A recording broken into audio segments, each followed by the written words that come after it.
Hello friends, स्वागत है आप सभी का हमारे चैनल एडवांस इंग्लिश 101 में। फ्रेंड्स, आज की इस वीडियो में हम लोग 8 एडवांस स्ट्रक्चर्स को सीखेंगे। तो इस वीडियो को प्लीज़ बिना स्किप किए आप देखें, क्योंकि स्किप करके देखने से कोई फ़ायदा नहीं होगा। इस वीडियो में आपको एक से बढ़कर एक स्ट्रक्चर और एक से बढ़कर एक सेंटेंस सीखने को मिलेगा। तो इसके लिए ज़रूरी है कि आप इस वीडियो को पूरा देखें। आज हम लोग जो स्ट्रक्चर को सीखने वाले हैं उसमें पहला है ऊपर वाले ने चाहा तो, दूसरा है किसी का मन या बात रखना, तीसरा एक आध घंटे, एक आध दिन, एक आध महीने वाली बात जो होती है उसको हम लोग सीखेंगे, कैसे बोला जाता है, इसके स्ट्रक्चर्स को सीखेंगे। पूरी तरह से तैयार, खिलवाड़ करना, बात को टाल देना, अपनी बातों से मुकर जाना और सवाल ही पैदा नहीं होता, इस तरह के स्ट्रक्चर्स को आज हम लोग सीखेंगे। तो चलिए शुरू करते हैं आज का ये वीडियो। हमारा पहला आज का है अगर ऊपर वाले ने चाहा तो।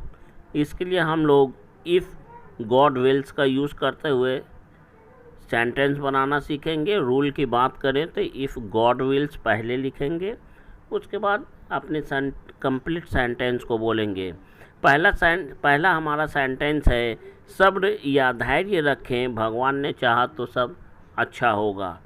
इसके लिए हम लोग कहेंगे have patience, everything will be all right if God wills. या फिर यूँ कहें have patience, if God wills everything will be all right. भगवान ने चाहा तो हम फिर मिलेंगे, if God wills we will meet again. भगवान ने चाहा तो आप जल्द अच्छे हो जाएंगे, if God wills you will get well soon।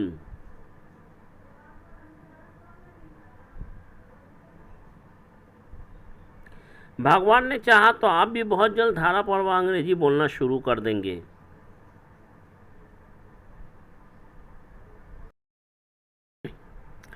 if God wills you will also start speaking fluent English very soon।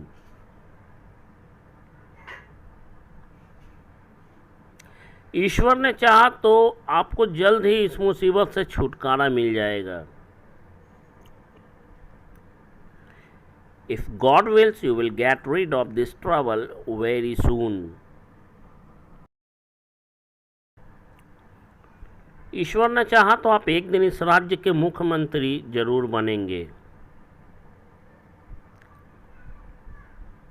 if God wills one day you will definitely become the chief minister of this state।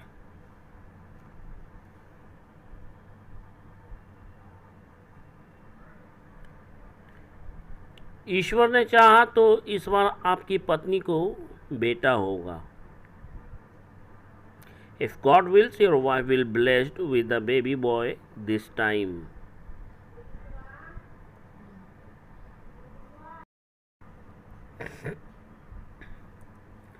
Next है हमारा जब भी बोलना हो किसी का मन रखना या किसी की बात रखने की बात कही जाए, उसके लिए हम लोग स्पेयर समवन्स फीलिंग्स का यूज़ करते हैं। स्पेयर समवन्स फीलिंग्स, किसी का मन रखना या किसी की बात रखना।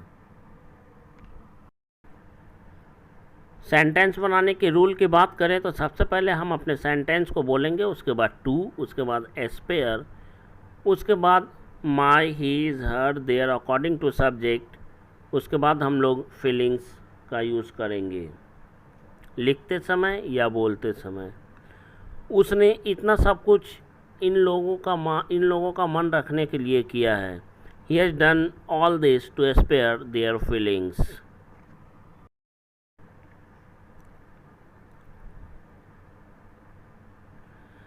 मुझे अपने बच्चों का मन रखने के लिए यह करना पड़ रहा है, I am having to do this to spare my children's feelings.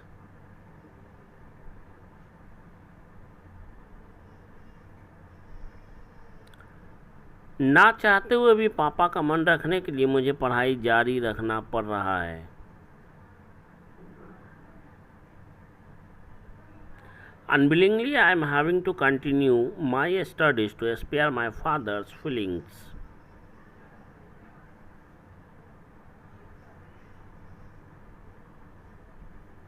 Next है, जब भी बोलना हो, एक आध मिनट में, एक आध घंटे में, एक आध दिन में, एक आध महीने में, एक आध साल में अपने सेंटेंस की बात को अगर बोलना हो तो उसके लिए हम लोग उसके बाद टाइम जो भी हमको बोलना है वो बोलेंगे, उसके बाद और सो का यूज़ करेंगे।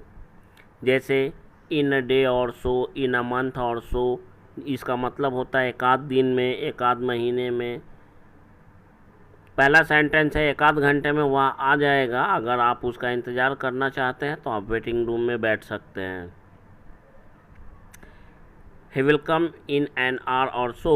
If you want to wait for him, you can sit in the waiting room.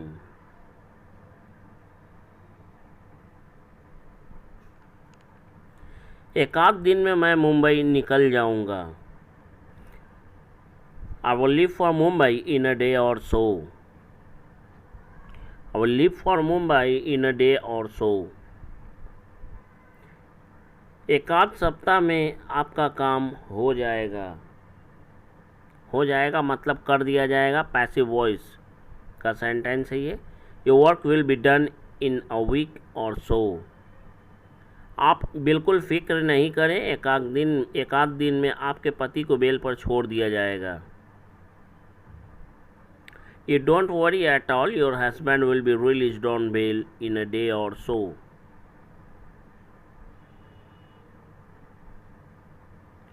सिर्फ एक आध साल की बात है, उसके बाद तो मैं उसकी ऐसी की तैसी कर दूंगा। It's only a matter of a year or so and after that I will make a mockery of him. Make a mockery of someone का मतलब होता है किसी के ऐसी की तैसी कर देना। उसे इस क्षेत्र में सफलता पाने में एक आध साल लग जाएगा। It will take him a year or so to get success in this field. Video अच्छा लगे तो लाइक, शेयर, सब्सक्राइब और कमेंट ज़रूर करें। ऐसा भी तो हो सकता है कि एक आध साल बाद वह हमें पहचानने से भी इनकार कर दे। It may also be possible that he may refuse to recognize us after a year or so. It may also be possible that ये स्ट्रक्चर हम पढ़ा चुके हैं, आपको नहीं पता है तो प्लेलिस्ट में जाकर ज़रूर देखें। कहीं ऐसा ना हो कि एक आध महीने बाद आप हमें भूल जाएं। Lest you should also forget us in a month or so. Lest you should forget us in a month or so. और लेस्ट से शुरू होने वाले सेंटेंस अगर आपको इनके स्ट्रक्चर्स की अच्छी जानकारी नहीं है तो वीडियो को प्लेलिस्ट पर जाकर ज़रूर देखें। पूरी तरह से तैयार, किसी भी काम के लिए पूरी तरह से तैयार होना, उसके लिए हम लोग ऑल सेट का यूज़ करते हैं। ऑल सेट का मतलब होता है पूरी तरह से तैयार। और सेंटेंस में कैसे यूज़ करते हैं ये देखते हैं। क्या आप इस मिशन के लिए पूरी तरह से तैयार हैं? Are you all set for this mission? क्या आप इस मिशन के लिए पूरी तरह से तैयार हैं? Are you all set for this mission?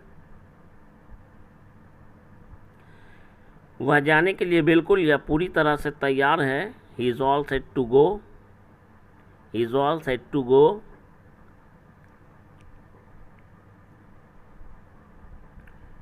वह घूमने जाने के लिए पूरी तरह से तैयार था। He was all set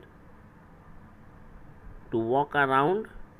he was all set to walk around. क्या आप अपने देश की रक्षा में दुश्मनों से भिड़ने के लिए पूरी तरह से तैयार हैं? Are you all set to confront the enemies in defence of your country? In defence of your country का मतलब अपने देश की रक्षा में। हालांकि वह गवाही देने के लिए पूरी तरह से तैयार था, लेकिन पता नहीं अचानक उसे क्या हुआ और वह अपनी बात से मुकर गया। ये पूरा सेंटेंस पास्ट का है। Although he was all set to testify और witness, but I did not know that what happened all of a sudden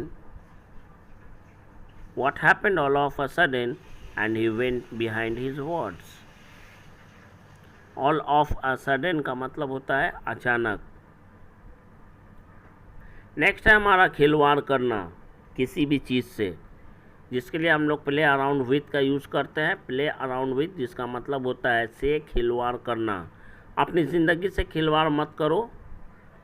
Don't play around with your life. अपने बच्चों के भविष्य के साथ खिलवाड़ मत करो। Don't play around with your children's future.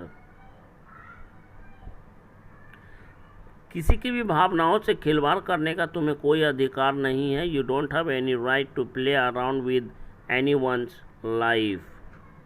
Emotions, life emotions, जो भी आप बोलना चाहते हैं आप बोल सकते हैं। You don't have any right to play around with anyone's emotions. तुम्हें उस लड़की के जीवन से खिलवाड़ नहीं करना चाहिए था।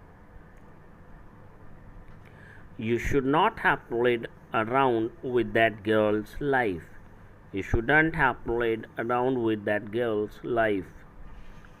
नेक्स्ट है हमारा हंसकर टालना। मेन वर्ड है टालना, जिसके लिए हम लोग पुट ऑफ का यूज़ करते हैं, जिसका मतलब होता है टालना। दूसरा मीनिंग होता है स्थगित करना। सेंटेंस बनाने के रूल की बात करें तो सेंटेंस स्ट्रक्चर इस तरह से है। सबसे पहले सब्जेक्ट, उसके बाद हेल्पिंग वर्ब, उसके बाद पुट ऑफ, उसके बाद ऑब्जेक्ट, उसके बाद बाय लाफिंग। बाय लाफिंग का मतलब पुट ऑफ बाय लाफिंग का मतलब हंसकर टाल देना। वह मेरी हर बातों को हंसकर टाल रहा था। He was putting off my every matter, my every words by laughing.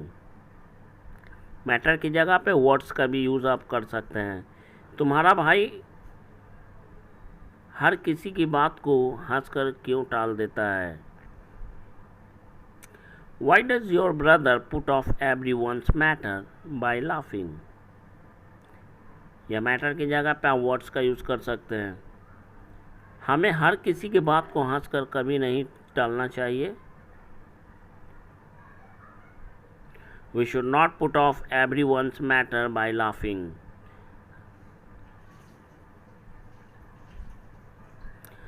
हर किसी की बात को टाल देना तुम्हारी आदत बन गई है। It has become your habit to put off everyone's matter. It has become your habit to put off everyone's matter by laughing. कुछ बातें ऐसी होती हैं जिन्हें हंसकर टाल देने में हमारी भलाई होती है। There are some such matters that are better for us to put off by laughing. ये सेंटेंस आपको सीखने के लिए शायद किसी चैनल पे मिल जाए, वरना इस तरह का सेंटेंस मेरे चैनल पर ही आपको मिलेगा। इसलिए अभी तक आपने सब्सक्राइब नहीं किया तो प्लीज़ सब्सक्राइब करें। नेक्स्ट है हमारा अपनी बातों से मुकर जाना, जिसके लिए हम लोग गो बिहाइंड वंस वर्ड का यूज़ करते हैं। वह तो अपनी बातों से मुकर गया। He just went behind his words. He just went behind his words. अब तुम अपनी बातों से मुकरने की कोशिश कर रहे हो।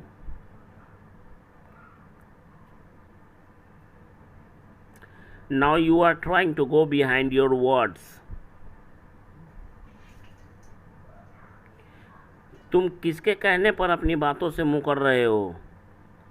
किसके कहने पर के लिए हम लोग एट हुज बिहेस्ट का यूज़ करते हैं। At whose behest are you going behind your words. क्योंकि ये पूरा कंप्लीट क्वेश्चन सेंटेंस है, इंटेरोगेटिव सेंटेंस है। वह हमेशा अपनी बातों से मुकर जाता है। He always go behind his words. वह अपनी बातों से मुकरने की कोशिश क्यों कर रहा है? Why is he trying to go behind her words now? Next and last structure हमारा आज का है, जब भी बोलना हो कोई काम करने के सिलसिले में कि सवाल ही पैदा नहीं होता है कि मैं ऐसा कर लूँ, उसके लिए हम लोग नो क्वेश्चन राइजेस का यूज़ करते हैं। और स्ट्रक्चर में नो क्वेश्चन राइजेस के बाद टू प्लस वर्ब की फर्स्ट फॉर्म प्लस ऑब्जेक्ट को जोड़ते हुए हम लोग सेंटेंस को कंप्लीट करते हैं। कुछ करने का सवाल ही पैदा नहीं होता। No question rises to do anything, no question rises to do anything. वहाँ जाने का तो सवाल ही पैदा नहीं होता। No question rises to go there.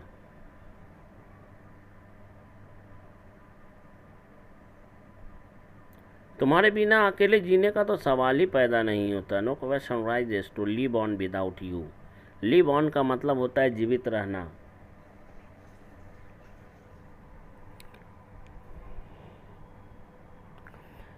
अंग्रेजी की अच्छी जानकारी के बिना एक अच्छा जॉब पाने का तो सवाल ही पैदा नहीं होता।